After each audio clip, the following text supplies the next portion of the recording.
16-year-old climate justice ambassador with the organization Plant for the Planet.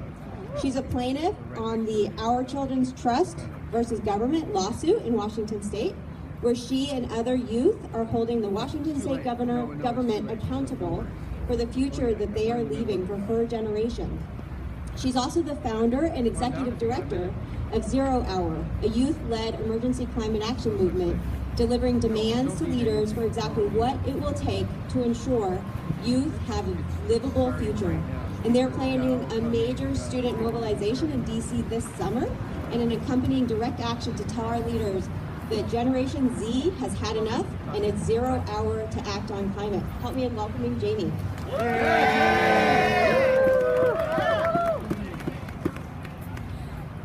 Hi everyone, can you hear me? Yeah. Okay. I'm 16, which means hopefully I have my whole life ahead of me. When I grow up, I want to do 1,000,001 things. I want to travel the world. I want to explore the wilderness. I want to find love. I want to make money so that I can send it to help my family in Colombia. I want to fulfill my childhood dream of finally owning a pony. I want to see as many Broadway shows as money can buy, especially Hamilton. I want to be President of the United States, so instead of helplessly watching leaders hurt the people they were put in power to protect through my TV screen, I can be right in the action and have the power to make decisions that better people's lives all over the world. I want to spend the rest of my life fighting for women's rights and racial justice, empowering young Latina girls like myself, and being an example for them in the Oval Office that they can do anything. But I have to be realistic and lower my standards and expectations a bit to match the current situation my generation is stuck in.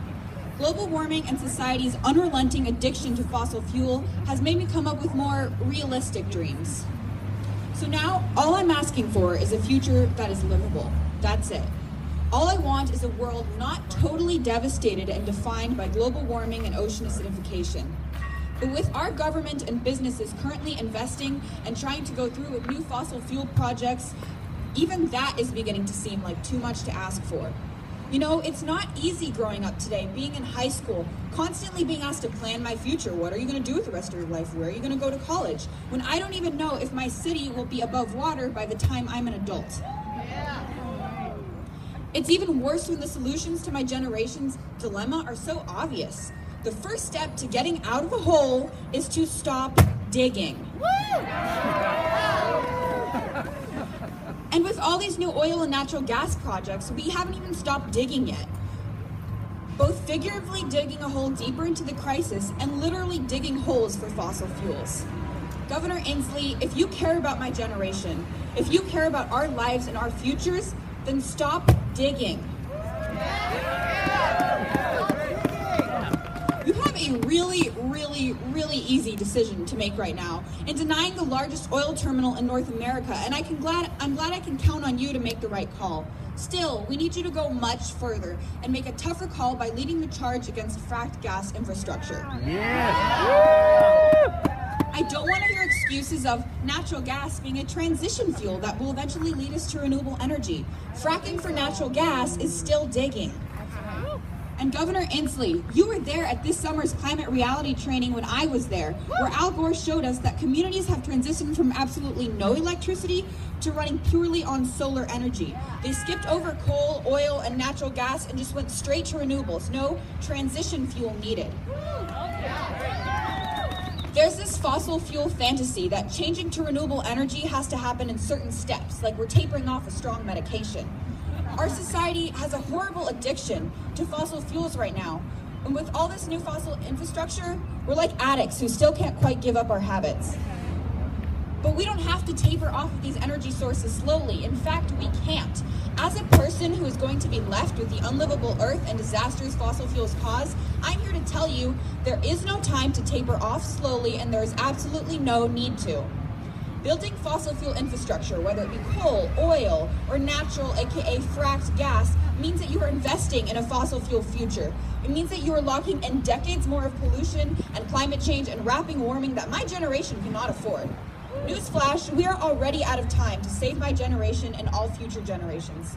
Governor Inslee, You can't claim to be the climate guy when you're locking in decades more of our country's burning of fossil fuel. I know you genuinely care about this issue, though, and I believe that you can be a real climate champion and go much farther to keep our state from investing in the destruction of my generation's future. Because we don't have decades of more time to be burning any kind of fossil fuel. We don't even have a decade.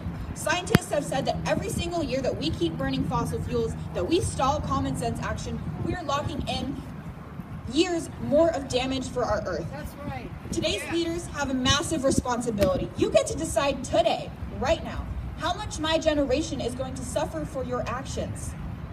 And the longer you stall, the longer you cling on to fossil fuels and keep building these new projects, the deeper of a trench you're digging my generation into.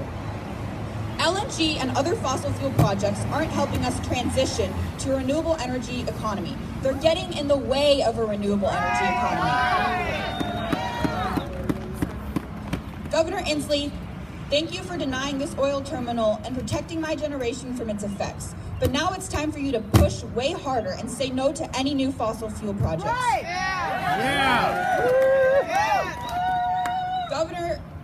Governor, you do a great job of talking the talk about saving my generation.